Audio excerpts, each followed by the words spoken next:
Tere päevast, lugupeetud ajakirjanikud. Alustame valitsuse pressikonverentsiga ja kõigepealt annaksin sõna peaministrile. Palun.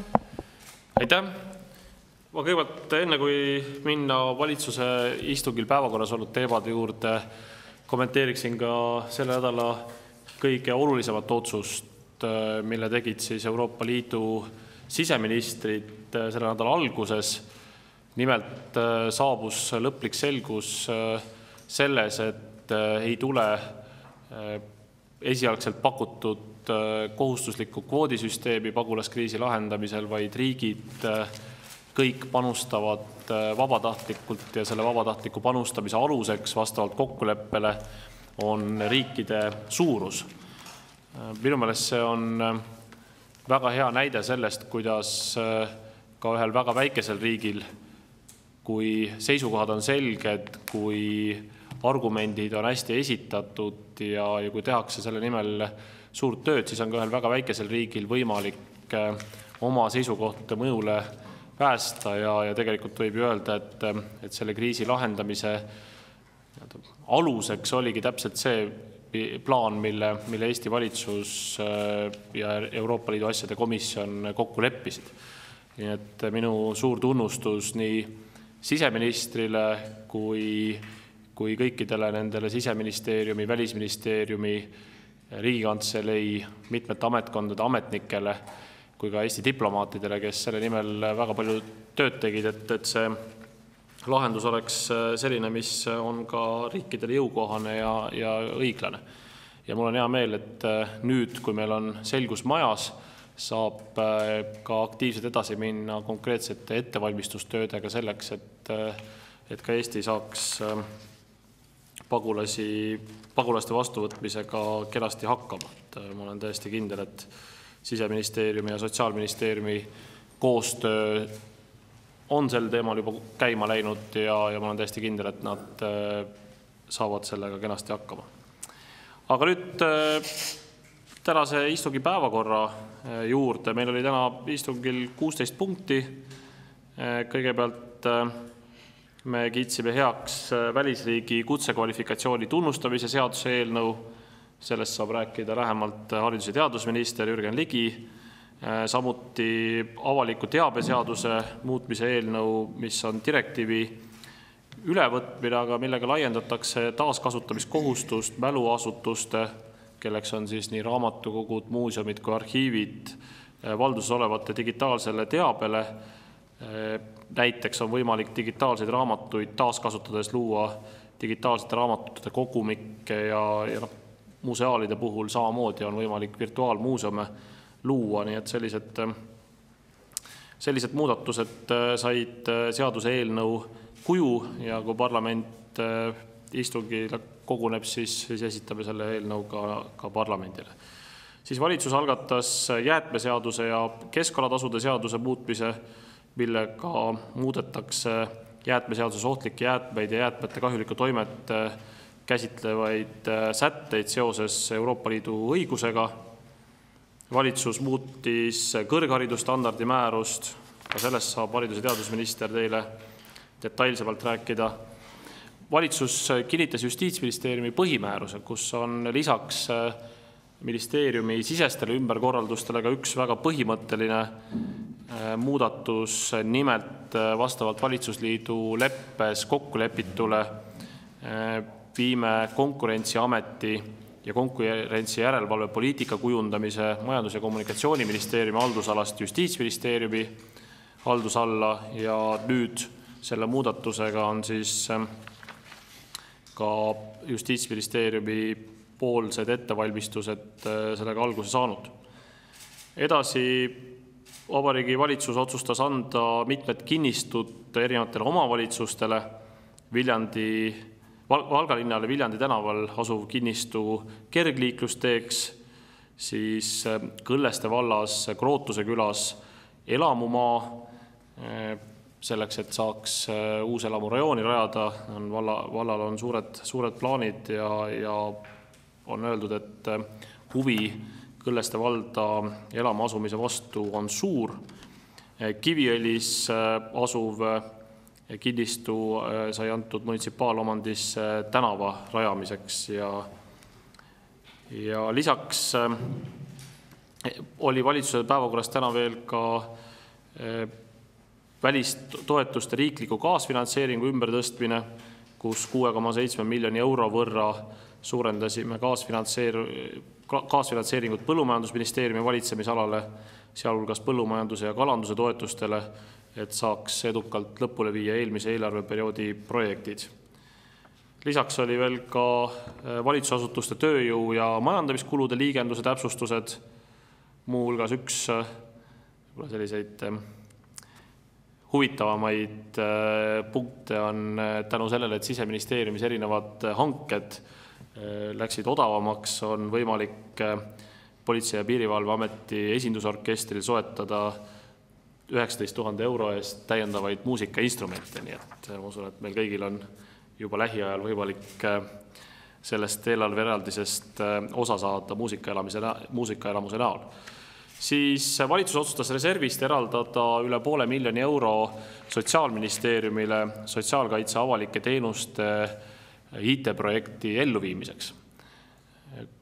Kõik, kes selle projektiga on kokku puutunud erinevate aastate vältel, ma usun, et see algas sotsiaalminister Hanno Pevkuri juhtimisel, jätkus minu ajal ja nüüd on jõutud siis konkreetsete eraldisteni.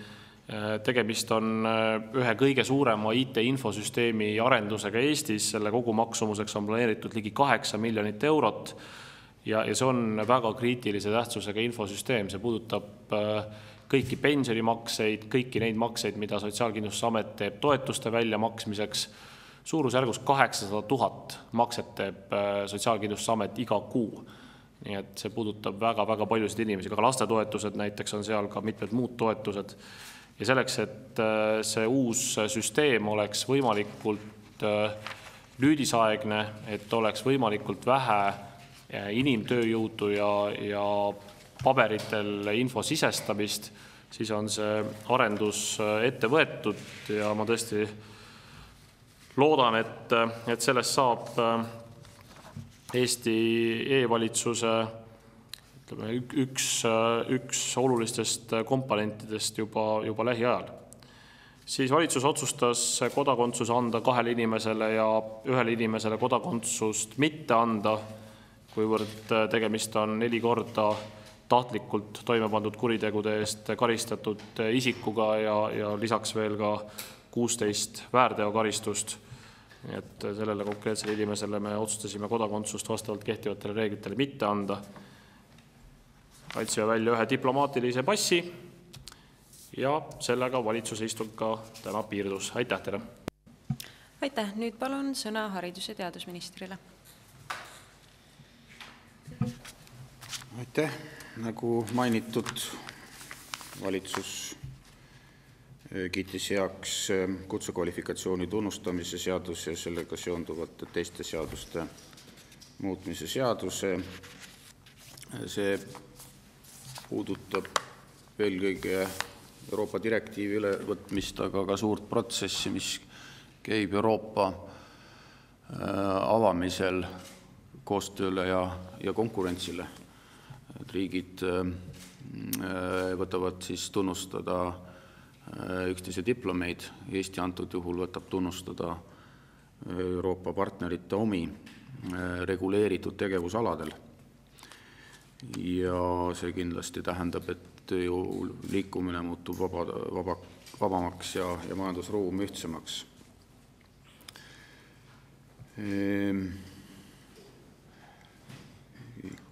Lisaks sellele seejuures luuakse ka hoiatusmehhanism, mis lubab siis kontrollida, kas antud reguleeritud alal kehtivad diplomid on õiged.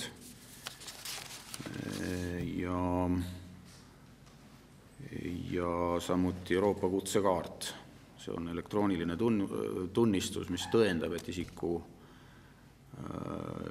kutsekvalifikatsiooni tunnustatakse vastaval tasemel. muidugi protsessil on ka teine pool, et on kahetsusväärne tendents kutsealasid üle reguleerida, takistada sellega konkurentsi. Meil on ka endal siin päevakajalisi uudiseid sellest, kuidas erialaliidud tahavad endale tagada siis ühiskondlikust ressursist kindlamat osa, aga ka selle vastu Euroopa tasemel võideldakse. Püütakse reguleeritud tegevusalade arvu vähendada, siin on umbes 800 kutseala, mis on reguleeritud ja eriti absurdne on see olukord kindlasti madalamatel laiuskraadidel Euroopas, kus on ka probleemid konkurentsiga ja suured abiprogrammid väga tihti just nimelt selle teemaga tegelevad, et miks takistatakse vaba konkurentsi, reguleeritakse teatud valdkondi üle. On selge, et mõnes valdkonnas on see väga hädavajalik, aga väga paljudel juhtudel tagatakse endale lihtsalt turueelist nii koduste kui välismaiste konkurentide eest. Ja teiseks siis, nagu mainitud, valitsus kiitis heaks määruse muudatused, mis puudutavad kõrgharidusstandardit. Alates 2012. aastast on akadeemiliste kraadide diplomite, saab neid välja anda üksnes juhul, kui valitsus on andnud selleks õiguse kõrgharidusstandardi määruses. Varem oli see haridusministri pädevuses ja loodeti siis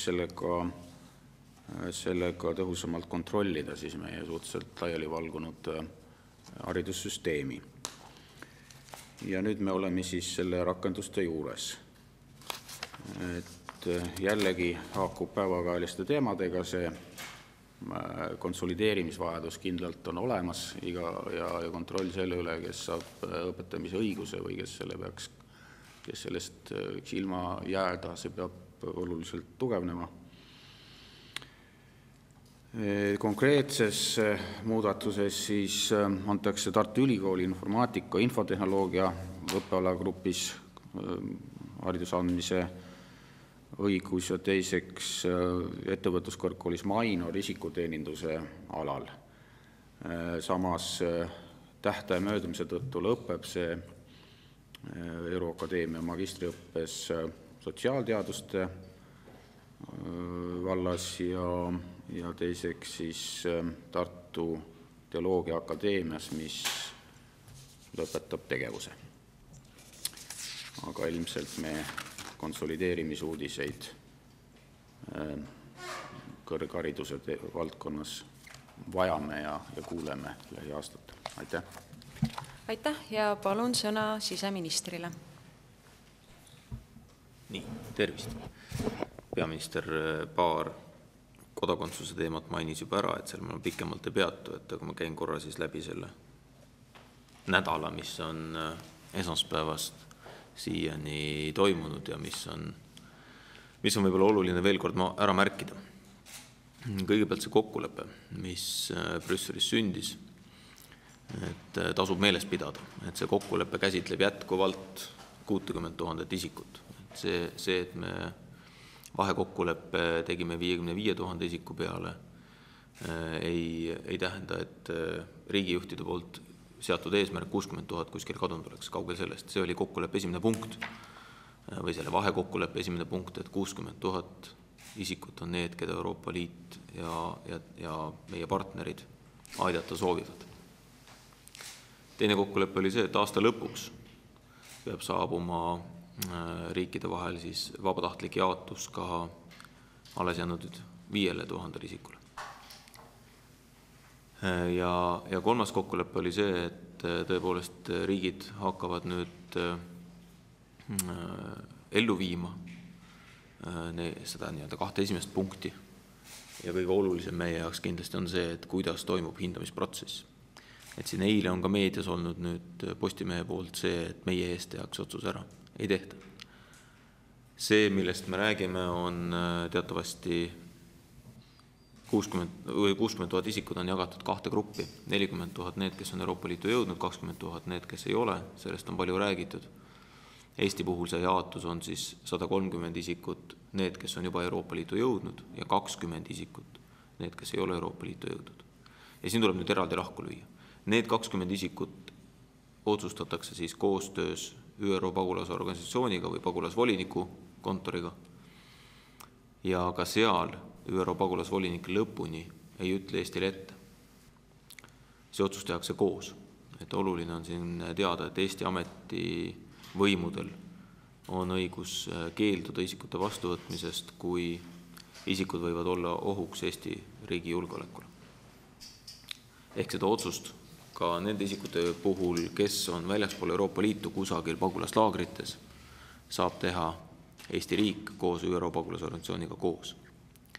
Nüüd suurem osa, 130 isikut, nende hindamine tuleb läbi viia Eesti riigi ja Itaalia või Kreeka ametivõimudega koostöös. Seda täpset protseduuri ei ole täna olemas. Et kui keegi kusagil väidab, et tema teab, kuidas hakkab toimuma protsess, siis ta ei tea, mida ta räägib. Sellepärast seda protsessi ei ole kokku lepitud. On kokku lepitud see, et liikmesriigid võivad teha siin kahepoolset koostööd. Ja minul on Itaalia kolleegiga juba kokku lepitud, et me püüame sõlmida kahe riigi vahel ühised sellised arusaamad, mida teeb Itaalia riik, mida teeb Eesti riik. Ja suure tõenäosusega need raamid on umbes sellised, et esmased tegevused, isikute identifitseerimine, sõrmejälgede võtmine, isikute tervisekontroll, see tehakse ära Itaalia riigi poolt ja valdavas enamuses muidugi on see tegelikult ka juba tehtud, sellepärast et see on vastuvõtu direktiivist tegelikult otseselt tulenev kohustus siis sellele liikmesriigile, kes pagulase vastu võtab ja need inimesed on jõudnud Itaalia pinnale või Kreeka pinnale ja nad tuleb seal kohe ära identifitseerida ja ka esmane tervisekontroll teha. Nüüd see, mis on järgmised protseduurid selleks, et isik saaks elamisloa, need on ikkagi reguleeritud selle riigi seadustega, kuhu isik tuleb, ehk siis Eesti seadustega.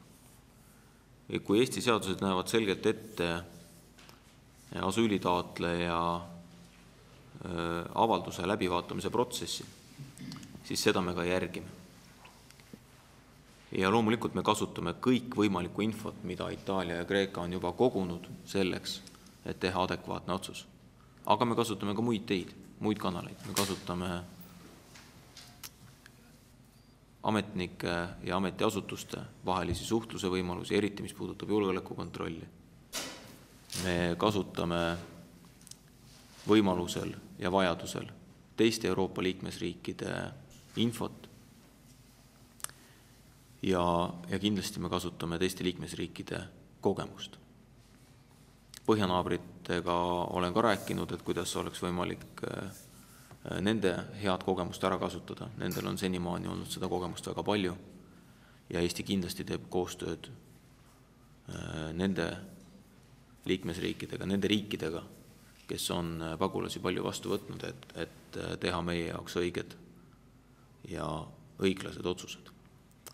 Ja selle protsessi poole pealt nüüd lahti on meil täpselt see, et kas elamisluba väljastatakse inimesele piiri peal, kui ta Eestisse jõuab, või juba Itaalias või Kreekas. Ja selles osas tahaksin küll paluda meediat ka selles osas, et kui midagi kirjutatakse, siis tehtakse ennem taust selgeks ja siis saab väita. Või siin on veel ka meedias olnud või ütleme kuskil ka sotsiaalmeedias on olnud liikvel jutud, üks suur maja, kuhu kõik pagulased lähevad ja veel mõnda Eesti regiooni on räägitud, et me juba kindlalt, Tartusse on räägitud, et me juba kindlalt teame, et tuleb üks suur maja pagulastele. Siis rõhutan siinkohal üle selle, et need inimesed, need 150 inimest 2 aasta jooksul paigutatakse kindlasti niimoodi, et nad ei ole kuskil ühes koos. Neist osad kindlasti võivad olla ühes linnas koos, aga nad ei ole eeldatavalt ühe aadressi peal. Nad tulevad siia kusagile korteritesse, hakkavad elama oma tavapärast elu, otsivad tööd ja nendega tegelevad siis vajadusel sotsiaalsüsteemi töötajad täpselt samamoodi nagu iga teise inimesega, kes vajab sotsiaaltoetust või sotsiaalabi. Nii et meie selge soov, mis on ka ju erinevate ekspertide poolt välja öeldud, on see, et me ei paigutaks suurt hulka rahvusvahelist kaitset vajavaid isikuid ühte kohta, vaid me püüame neid hajutada, samas tagades neile kõik vajalikud teenused keeleõppest kuni siis tööle minekuni. Nii et sellist kainet mõistust, selget meelt selle teema kajastamisel ja ma usun, et kohtumise kokkuvõtted eelmisest 2 päevast näitavad ja annavad kinnitust sellest, et Eesti omavalitsused on valmis panustama selleks, et see inimeste kohanemine oleks võimalikult sujuv ja selleks, et neil oleks siin Eestis võimalik alustada uut turvalist elu. Me räägime inimestest, kes on põgenenud sõja eest, keda on piinatud, kellel on oht, et koduriigis nad langeksid uuesti piinamiste ohvriks ja kõike muud taolist.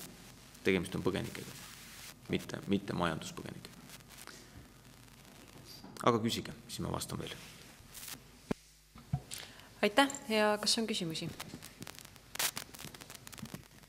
Edalis Kann Kanal 2 reporterist, et lähekski kohe edasi siseministriga, et see pagulasteemal, et kuidas see tehniliselt siis välja näeb, et kas kohalikud omavalitsused vabatahtlikult ütlevad, et me tahaksime 5 või kas see kohalik omavalitsus 1 või ikkagi öeldakse, et te peate võtma need? Mina näen, jah. Minul on siit. Jah, mina näen küsijate käest. Tehniliselt näeb välja nii, mida me ka omavalitsustele nüüd 4. Eestimaa punktis kõik soovijad, kes soovisid, said tulla, et mida me seletasime, et me praegu korjame kokku omavalitsuste arvamusi. Näiteks selle kohta, et kas neil on olemas seal tööandjaid, kes oleksid valmis tööd pakkuma, millised on omavalitsuse võimekused, kas neil eluruume on, ei ole, kas nad vajaksid abi, kui neil eluruum on, kas nad vajaksid abi selle eluruumi kohandamisel, näiteks, ma ei tea, tapeet on ära vaja vahetada. Seda oli näiteks ka mitmes kohas küsimus, et milline see peab olema see eluruum. Et see eluruum peab olema täpselt sarnane, nagu me pakume ka oma Eesti enda inimestele, kes sotsiaaleluruumi saavad, et ta peab olema elatav, ta peab olema sobiv elamiseks. Et seal ei ole mingeid nõudeid, et siin peab olema kahvel või siin peab olema seineks või siin peab olema tapeet. Ei, et ta peab olema selline elatav. Ja kui me oleme nüüd omavalitsuste käest saanud tagasisided, mis on nende võimalused, siis hakatakse iga omavalitsusega siis juba personaalselt rääkima, et millised on siis võimalused itaallaste poole pealt või kreeklaste poole pealt. Elik see on ikkagi koostöös ja kellelegi midagi peale ei suruta. Vaid see on koostöös omavalitsustega, sealsete sotsiaaltöötajatega, tugistruktuuriga ja nii ta läheb. Et võtkem nüüd, jagame see 150 isikut 15 maakonna peale, saame umbes 10 isikut maakonna kohta. Kui õnnestub saada tervikpered, siis on see 2-3 peret 2 aasta peale, eks? Et 1-2 peret aastas terve maakonna peale. Ma arvan, et see on täiesti jõukohane ja kindlasti on olemas need tööandjad ja omavalitsused, kes oleksid valmis nendele inimestele pakkuma turvalist uue elu alustamise võimalust. Täpsustan, kas siis see 10 jääbki maakonna peale, 10 see ongi see... Ei, meil ei ole. Me ei ole jaatanud selles mõttes, et kui näiteks eile Maardu linn ütles, et nemad tahaksid päris palju võtta, et nemad on tööandjatega rääkinud ja tööandjad on huvitatud töökätest. Aga samamoodi, nagu ma ütlesin eile Maardu linna esindajale, et me ei soovi, et kõik 150 oleksid Maardu linnas. Elik me korjame täna üle Eesti need arvamused ja mõtted kokku ja kui näiteks Harjumaal on 10 peret ja Läänemaal on 1 pere, siis meil ei ole selle vastu midagi, et me püüame ikkagi leida omavalitsustega need mõistlikud lahendused, ühtegi sisemist sellist täpset numbrit kellelegi ette ei anta, et püüame leida sobivad lahendused. Viimane täpsustab, kui nüüd, et mis on see kohaliku omavalitsuse präänik, mida ta saab selle eest, et lisaks ta saab tööandjaid, kui seal on töötajaid saab, kui on tööandjatel töötajates puudust, aga kas kohalik omavalitsus saab ka midagi oma eelarvesse midagi juurde või saab ta mingi prääniku? Kõigepealt ta saab teadmise, et ta saab pakkuda ühele inimesele, kes vajab rahvusvahelist kaitset, kes põgeneb sõja eest, et ta saab pakkuda võimalus alustada uut elu.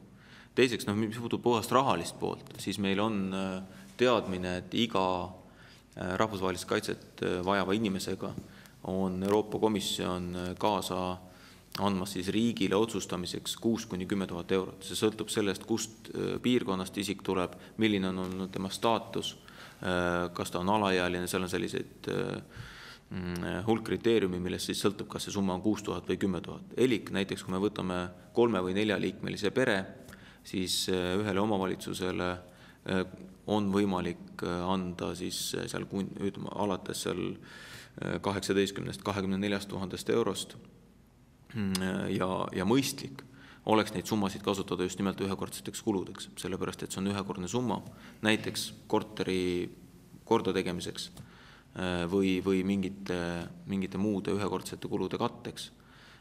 Ja eks me siis saame ka omavalitsustega läbi rääkida, võimalik, et võib-olla me lepimegi kokku, et näiteks vajab selle mõni tugiisik täiendavat koolitust, siis me korraldame selle koolituse tsentraalselt Sotsiaalministeeriumi kaudu ära ja siis võib-olla see summa ei ole omavalitsuse jaoks mitte 6000, aga võib-olla on 4000. Et need on kõik läbirääkimised, aga kindlasti omavalitsustele me läheme appi. Aga samas püüame ka hästi palju teenuseid keskelt ära tellida, et omavalitsuste koormus oleks nii väike kui võimalik. Aitäh, kas on veel küsimusi? Ja nüüd on Peidust, Kadri Aabne, Tallinna Televisioon. Küsimus härra peaministrile, et mis te arvate sotsiaaldemokraatide ettepanekust avada koalitsioonileping ja kas te olete nõus nende ettepanekuid arvestama? Aitäh! Ma olen seda väga mitmel korral juba öelnud, et ükski koalitsioonileppe ei pea olema kivisse raiutud ja kui peale koalitsioonileppe sõlmimist tuleb veel täiendavaid ideid, kuidas seda lepet paremaks teha, ükskõik kas siis ühel osapoolel või mitmel osapoolel või ka laekub ettepanekuid avalikkusest, siis loomulikult tuleb neid arutada ja seda me ka kindlasti teeme. Ma isiklikult ei oleks ülemäära optimistlik nende ettepanekute suhtes, mis maksavad sadu miljoneid eurosid ja mis tooksid kaasa täiendavaid maksutõuse. Et ma ei näe seda ruumi praegu, et hakata suuri maksutõuse arutama, et ma arvan, et see ei oleks ka õige.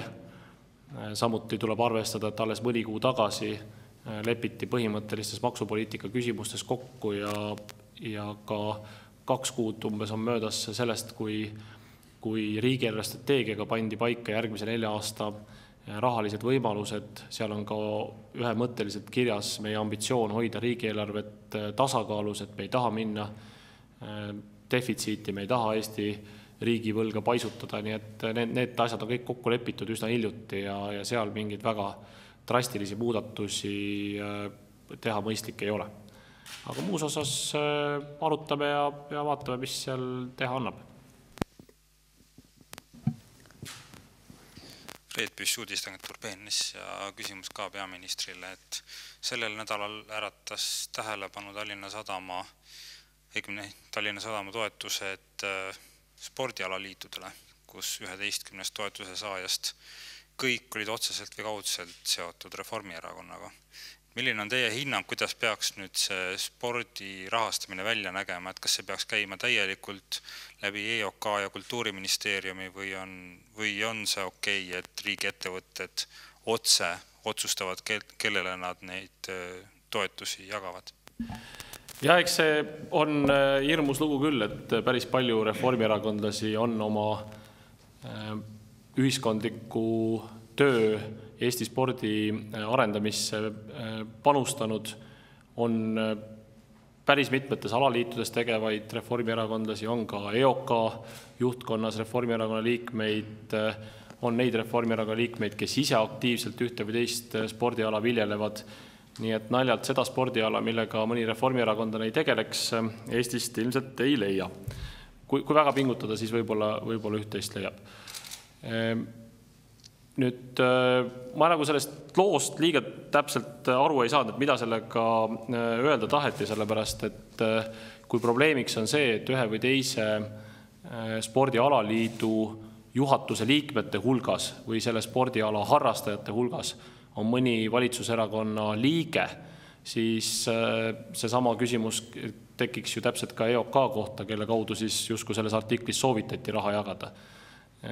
Samas mina usun, et see, kui osalevad ka poliitikud spordialaliitude töös ja teevad kõik selleks, et aidata spordialaliitudel ka sponsoreid leida, siis see on ikkagi eeskätt nende spordialade huvides ja selleks, et noored sportlased pääseks tiitlivõistlustele, nagu osad need taotlused olid, millest ajaleht kirjutas, või et spordialal tervikuna oleks võimalik rohkem harrastajaid näiteks meelitada. Nii et mis puudutab ettevõtete või riigile kuuluvate ettevõtete poolt spordi toetamist, siis ma arvan, et Tallinna Sadamas on need reeglid ühed kõige läbipaistvamad, nii paradoksaalne kui see ka ei ole, et seal vähemasti on selge kord, on selge komisjon, selge vastutus, avalikkus saab täpselt teada, kellele millises suuruses seda raha jagatakse. See, kui riigile kuuluvad ettevõtted sporti toetavad, ma arvan, et see on Eesti spordi huvides pigem, et võib-olla peaks arutama seda, et kas Eesti riigile kuulub veel ettevõtteid, kes oleks valmis sporti toetama ja kellel see võimekus on. Ettevõtte jaoks ei ole see ka sugugi mitte ainult kulu, vaid kui ettevõtted otse sporti toetavad, otse spordialasid toetavad, siis on see ettevõtte jaoks küllap seotud ka erinevate reklaamikokkulepetega. Et ma usun, et see on ettevõtte otsusena nagu vähemasti üldprintsiibina minu jaoks mõistetav. Ja kui ma vaatan neid alaliite, kes seal toetust said ja kes toetust ei saanud, siis ka nende alade hulgas, kes toetust ei saanud, ma märkasin päris mitut alaliitu, mille juhtkonnas on ka Reformierakondas, et ma küll oleks väga ettevaatlik, enne kui ma asuks tegema mingeid süüdistusi selles, et spordile jagatakse raha kuidagi erakondliku kuuluvuse alusel. Et ma arvan, et me teeme ikkagi väga räige vea, kui me ütleme, et Eesti suusatamine peaks saama raha ainult sellepärast, et ma ei tea, 10 või 15 või mitme juhatuse liikme hulgas on ka üks Reformierakonda kuuluv inimene. Et ma arvan, et te saate ise ka aru, kui naeruväärne selline järeldus oleks, et ma arvan, et Eesti suusatamine nii EOK-lt kui erinevatelt sponsoritelt saab raha ikkagi eeskätt seetõttu, et meie suusatajad on tublid või et nendel sponsoritel on usk, et nendel on võimalik teha häid tulemusi, et see on ikkagi kriteerium, ma usun. Aitäh. Ma täiendaks, et see teema oli üsna teravalt vaidlemise all üleilmses valitsuses ja me võtsime sellise hoiaku, mida küll ei õnnestunud just nimelt Tallinna Sadamas olnud konflikti tõttu vist vormistada, et sponsorlus võiks olla seotud mainekujunduse ja reklaamiga, mitte selliste sõbrasuhetega. Ja natukene leevemaks seda teha, kui tookord oli, ma arvan, on mõistlik. See on ikkagi konkurentsiala, kus muudes riikides raha jagatakse palju lõdvemalt kui meil üldiselt ja üle piiri ei tasu teistpidi minna.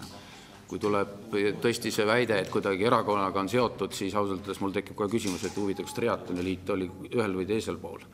Ma ei tea. Mul oleks suurepärane võimalus helistada ja öelda, et kuule, viska natuke pappi, aga ma ei tee seda. Mul on olnud suurepärane võimalus saada umbes 6 erialaliidu presidendiks aastate jooksul. Ma olen kõigist keeldunud just nimelt sellepärast, et märk jääb külge. Ma ei tea.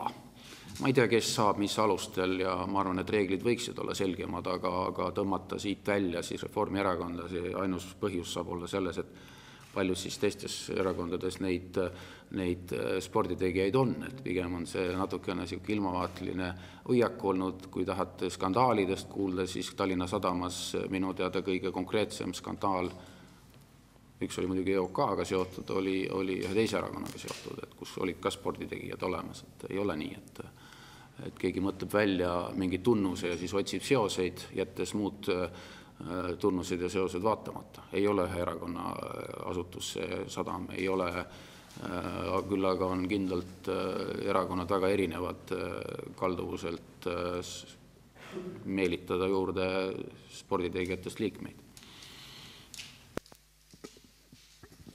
Rahvusringhäälingu raadiouudised Tõnu Karjatse. Küsin peaministri käest, et kas ka seakatku teemat täna valitsus arutas? Aitäh! Maaeluminister Urmas Kruuse on hoidnud ka mind kursis nende tegevustega, mis plaanis on. Ta on küllalt hästi minu meelest ka avalikkust igast sammust informeeritud. Võib küll öelda, et Põllumajandusministeerium on osanud selleks võimalikuks kriisiks valmistuda. See ei tulnud kuidagi ootamatuna, nii nagu Tallinna kommunaalametil alati tuleb ootamatuna see, et sügisele järgneb talv, siis Põllumajandusministeeriumile ei olnud see ootamatuna. Loomulikult me kõik lootsime, et see Eestisse ei jõua, aga oli minu meelest väga tark Põllumajandusministeeriumi poolt selleks kriisiks valmistuda ja need reaktsioonid on olnud väga kiired, väga asjakohased. Ja maaeluminister Urmas Kruuse on mind jooksvalt ka kursis hoidnud nende sammudega, mis teha kavatsetakse ja mis juba tehtud on. Aga valitsuse päevakorras eraldi punktina seda praegu ei olnud. Kui jõuame sinnamaani, et on vaja teha ka valitsuse otsuseid, siis me oleme valmis seda ka koheselt arutama, et selline kokkulepe mul maaeluministriga on. Üks küsimus Anna Põld Delfi ja Päevalehe uudiste toimetusest. Ja küsimus on haridus- ja teadusminister Jürgen Ligile. Tere. Sotsiaaldemokraadid on siis oma koalitsioonilepingu muudatusettepanekutes välja toonud õpetajate palga tõstmise, ka lasteaiaõpetajate palga tõstmise ja doktorandi toetuse suurendamise. Et kas kellelgi neist on lootus saada mingisugust palgatõusu? Nalja teed. Kõigepealt õpetajate palgatõus on koalitsioonilepingus. Lastekasvatajate palgatõus on omavalitsuste otsus. Et see on nagu selgelt näha, et kui tekitada mingisugune referendum peale lepingute allkirjastamist, olgu see Kreekas või Eestis, siis tuleb välja rumal tulemus. Et seal on õige mitu sellist kohta, kus peaks arvata, et kui kaugel saab keegi olla riigi valitsemisest, olles erakonna liige, ja veel juhtides erakonda mitte sõeluda selliseid rumalusi välja. Õpetajate 1,2-kordne palk Eesti keskmisest on koalitsioonilepingus kirjas, kui seda saab kiirendada ja partnerid on oma eelarvest nõus selleks raha juurde andma, siis selle nimel ma võitlen nagunii muide. Kas nad vastavad positiivselt, ma ei tea. Ja õpetajad on ju selgelt teistmoodi regulatsiooniga valdkond, mida valitsus ei otsusta. Riigieelarves ei ole nende jaoks raha, küll aga on nende palgatase piisavalt erinev, et kutsuda üles siis neid väärikalt kohtlema, aga me ei saa ka omavalitsuste eest otsustada, et kuhu see siis läheb, et mis ametid me veel, mis eelarveridu me siis veel omavalitsuse eelarves hakkame dikteerima. Nii et igati tore, et võtame siis kõik palgad ja toetust, mis eksisteerivad, kirjutame tõsta, lisada, parandada ja siis ütleme, et on vaja koalitsioonilepingut vaja hakata muutma. Et mina ikkagi nagu päris selle hoiakuga nõus ei ole, et me oleme kõik väga avatud alati igasugu lepingute avamisele. Ei ole väga avatud, teatud asjad lähevad haisema kui avad. Et see on 5 nädalat on seda vaieldud ja kui ikkagi algab peale allkirjastamise partnerite ja iseenda allkirja sõimamine ainult, et milleks siis valimised on, et milleks siis partnerid on, et milleks on siis juhtkonnad, et kas igasugune siis jõudude ümberjaotamine peab murdma lepinguid. Vaatame Kreekasse, mõtleme järgi, kas läheb sellest midagi paremaks, kui me iseenda lepingud hakkame mõnitama ja avama, et läheb halvemaks, ausõna läheb halvemaks. Ega ühiskond sellest rikkamaks ei saa, et kusagil toimus sisehääletus. Mitte kokku Eesti ei saa. Aga seda ma võin kinnitada, et õpetajate palgatõusu punkt on tõepoolest kehtivas koalitsioonileppes olemas, sellest oli väga põhjalikult juttu koalitsiooni kõnelustel ja mina Jürgenina näeks selles avalduses partnerite toetust haridus- ja teadusministri eelarve taotlusele, nii et võib-olla läheb nii, et sul läheb eelarve tegemisel tänu sellele hoopis märksa libedamalt see eesmärgi täitmine, nii et ma jätku sammugi tagasi. Ma võin kinnitada, et Jürgen mina nõuan nüüd 1,3, sest ma ei saa ju latti alla lasta, no kuidas niimoodi? Ja üldse, mis on 1,3? 2 peab olema. Kas on veel küsimusi? Aitäh, siis jätkame intervjuudega.